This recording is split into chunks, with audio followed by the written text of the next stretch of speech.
To change Google local notifications Vibrate in Samsung Galaxy S21, S21 Plus or S21 Ultra, open settings, swipe down notification panel,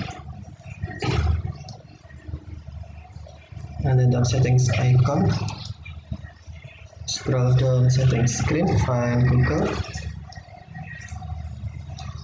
and then tap Google Services,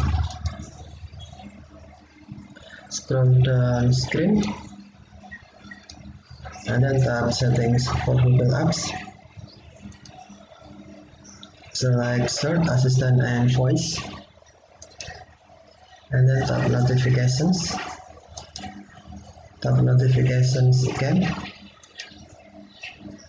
and then you must turn on Google notification first. If Google notification is off, tap Show Notification Switch until blue to turn on, and then scroll down screen, find Local, and then tap Local,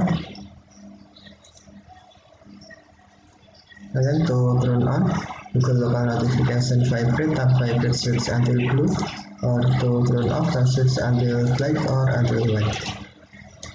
Okay, thank you for watching. Have a nice day.